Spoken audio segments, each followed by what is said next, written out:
Ljudski vrt je že v podobi, kot smo jo vajeni stadionov Lige prvakov. Sponzorji Lige prvakov ob igrišču, povečana prisotnost uslužbencev UEFA v klubskih prostorih. Vse skupaj pokazatelji, da se bo zgodilo nekaj posebnega. V centru vsega dogajanja zadnji trening vijoličastih v domu nogometa. Darko Milanič je razpolagal z vsemi močmi, moštvo pa se je ob ohranjanju odličnega vzdušja trudilo piliti zadnje finese pred povratno tekmo z Dinamom. Pričakovanja in napovedi pred tekmo življenja sta strnila trener in prvi vratar.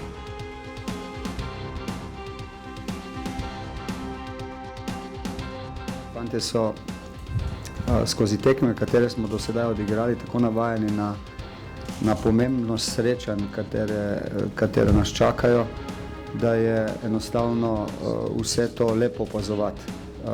Jaz moram dodati tu, da se odlično počutimo, oziroma počutim, ko vas vidim v tako velikem številu. To pomeni, da delamo super stvar. Fantje se tega zavedajo in sodeč po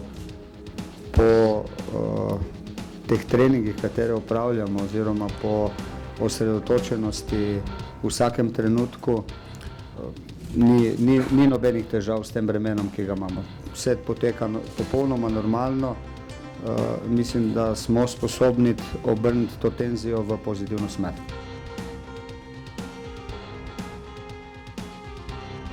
Če želimo napredovati, moramo zabiti, to je jasno. To nam je jasno.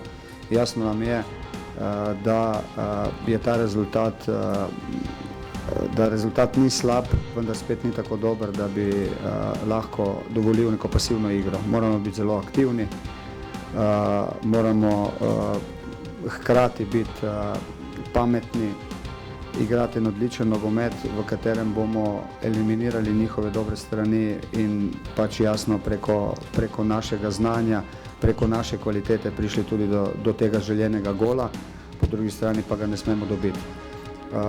Tako da lahko pričakujemo.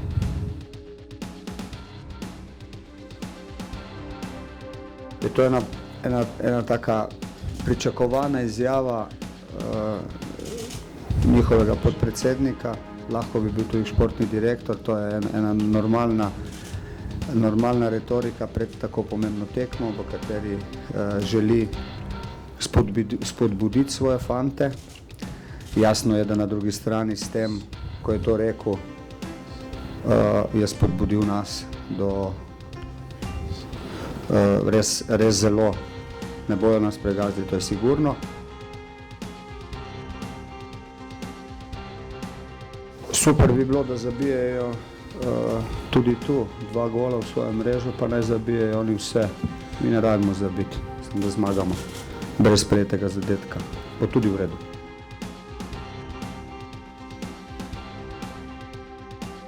Vzdušje v ekipi je pozitivno, zelo dobro, na visoki ravni. Pač primerno tekmi, ki prihaja in moram reči, da vzdušje je dobro.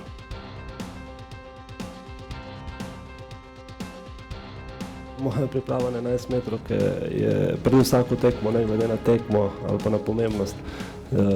Zmeraj si pogledam, kdo strelja penale, kako streljajo penale, tako da se bom ustrezno pripravil, če pride do tega.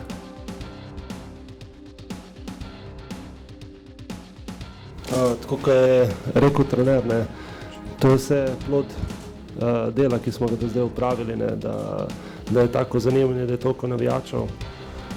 Normalno navijači nas zmer ponesejo in mislim, da bo tudi to tekmo tako, da bomo imeli dodatni naboj s tribun.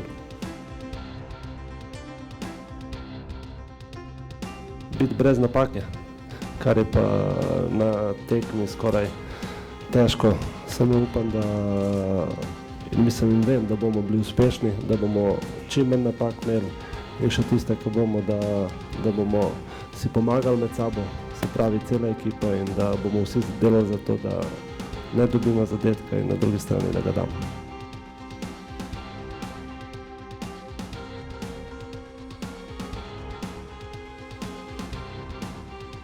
Ja, sem gledal in se lepo spomnim, kako je bilo.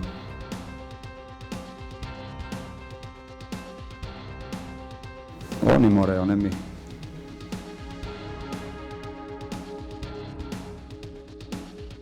ta del ima in nima nobene veze z jutrišnjo tekmo, ampak z kadrovanjem oziroma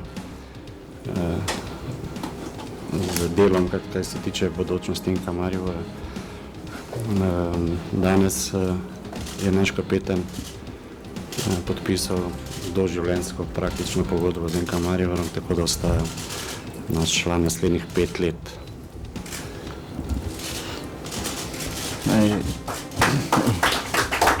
Hvala. I'm very happy to be here and for the club Maribor, for the director and trainer, for everyone who work here in Maribor, and also for the fans. I'm very happy to sign a new contract until 2017, and this I felt in my heart because Maribor helped me on the start when I come to Slovenia, and I went to Slovenia. I feel a good thing in my heart, and also after that I have a love for Maribor, for Slovenia, and I can say I'm very happy, and I will give everything, me and my family, to be better, and with everyone, players, to try to play in Champions League. This is our target right now, and not for only this year. For next 5 years we will have the best period here in Slovenia, in Maribor. I can say that. V taboru državnih prvakov se zavedajo, da bo svoje na poti k končnemu uspehu napravila tudi publika v Ljudskem vrtu.